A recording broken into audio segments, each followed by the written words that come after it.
To meet its climate targets, the Biden administration plans to keep U.S. nuclear reactors operating longer. However, a recent report shows that regulators haven't thoroughly examined if increasingly severe weather could jeopardize the safety or functionality of power plants built mainly in the 1970s and 1980s. On August 10, 2020, a powerful derecho windstorm struck the Duane Arnold nuclear power plant in Iowa. Winds of up to 130 miles per hour caused a power outage and knocked down the plant's wooden cooling towers, leading to an automatic reactor shutdown and a switch to backup generators for cooling. The U.S. Nuclear Regulatory Commission, NRC, found that the plant's safety systems prevented any risk of radioactive leakage, but the reactor never restarted. The plant was already set to close, so its owner chose not to repair the damage. A weather-related event caused the early and permanent shutdown of Duane Arnold, said Jeff Mittman, a nuclear risk consultant and former NRC engineer. He uses Duane Arnold to show how older plants might be at risk from extreme weather events, which could become more frequent due to climate change. The U.S. still has 54 nuclear power plants in operation, designed to withstand various external threats, including severe weather based on historical data. However, most plants are over 40 years old, and a new report suggests that these plants could be at risk from unprecedented hazards driven by climate change. Just as experts emphasize the importance of nuclear power in reducing fossil fuel emissions. The U.S. Government Accountability Office, GAO, which investigates for Congress, released a report earlier this month indicating that every nuclear plant in the U.S. is in an area where climate change could worsen flooding, heat, storms, wildfires, extreme cold, or a combination of these factors. Yet the NRC, responsible for nuclear safety, has not carried out the necessary studies to determine if these plants can handle these changing conditions. The report didn't indicate that any plants are currently at risk, as this would require a detailed analysis of each plant. But it did find that the NRC hasn't sufficiently considered whether more extreme weather could lead to plant closures, reduced power output, or increased safety risks. These findings could shape discussions about the future of the country's aging nuclear reactor fleet. The Biden administration wants to keep these reactors running as long as possible to reach its goal of net zero emissions by 2050. Nearly every U.S. nuclear reactor has already had its lifespan extended to 60 years, but achieving climate goals could require keeping many reactors operational even longer. Currently, 11 plants are at different stages of relicensing. In response to the GAO report, the NRC stated that its current licensing process doesn't account for climate change. However, it believes existing safeguards are conservative enough to protect reactors from any plausible natural hazard during their licensed operational lifetime, even if influenced by climate change. Still, an NRC spokesperson told Yale Environment 360 that the agency plans to reassess U.S. nuclear safety based on climate risks mentioned in the latest National Climate Assessment, which could affect licensing decisions. U.S. nuclear power plants are highly secure, with safety systems designed to handle extreme events like earthquakes and terrorist attacks. Yet even these robust facilities can face challenges from severe weather. For example, storms can cause damage or power outages, forcing a switch to backup generators to keep the safety systems operational. Fires could cause damage or block access to the facility. Extreme heat can raise the temperature of cooling system water, forcing plants to reduce power output, while droughts can limit the water supply. Most nuclear plants are located near waterways or coastlines for cooling, which makes them vulnerable to flooding. A lot of it comes down to water, says Erin Sikorsky of the Center for Climate and Security, a think tank in Washington, D.C. Either there's too little or too much water.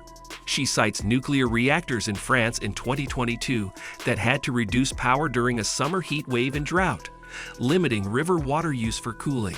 There's no consensus on the global impact of climate change on nuclear power, but one researcher noticed more reactor outages due to climate-related disruptions since 1990. This researcher estimated about 1% of nuclear energy production could be lost due to climate-related disruptions by mid-century. In the United States, nuclear power plants have mostly managed to handle extreme weather with minimal disruption so far.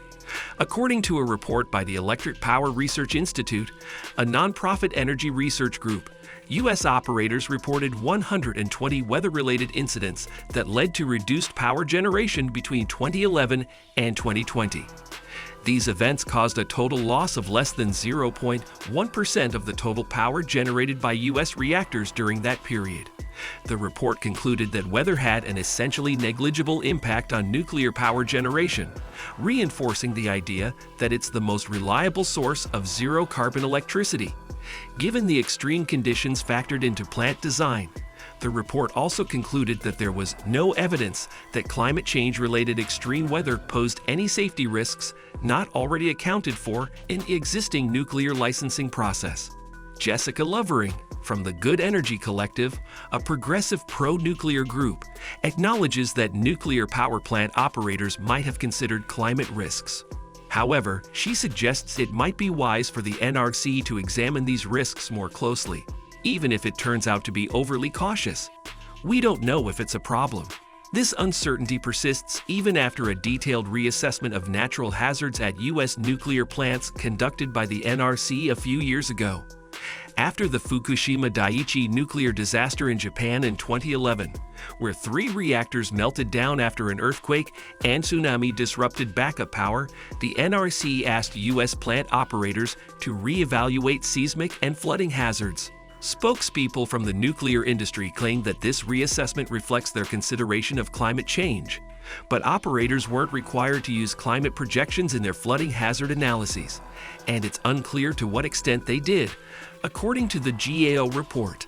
Nevertheless, the revaluation identified 55 nuclear plants out of 61 that were operating at the time where flooding hazards exceeded the design specifications when the plants were built. These updated flooding hazards were mainly due to increased precipitation, but also included risks from river flooding, storm surges, or potential dam failures upstream. However, in response to these findings in 2019, the NRC commissioners voted 3-2 not to require operators to update their protections to address these beyond design basis events, arguing that existing measures were adequate. NRC Commissioner Jeff Barron, in a dissenting letter, called this decision nonsensical. This debate is surfacing again as discussions emerge over the future of nuclear power plants that are nearing the end of their designed lifespans. Paul Gunter from Beyond Nuclear, an anti-nuclear advocacy group, argues that the continued vulnerability to climate hazards is why the NRC should reject relicensing applications for some plants. He points to the North Anna Nuclear Generating Station in Virginia, where he plans to use the GAO report's findings on flooding to make his case. The report indicated that about 2/3 of U.S. nuclear plants are in areas with high flood risks. Beyond Nuclear and a chapter of the Sierra Club are also citing climate change as a reason to shut down the Oconee Nuclear Station in South Carolina. For years, NRC whistleblowers have said the plant's cooling systems could be at risk if an upstream dam were to fail, even though it's a rare scenario. Duke Energy, which operates the plant, has made improvements to the flood protection system. However, those opposing Oconee claim Duke hasn't considered the increasing risk of dam failure due to climate change, and they believe the improvements are insufficient.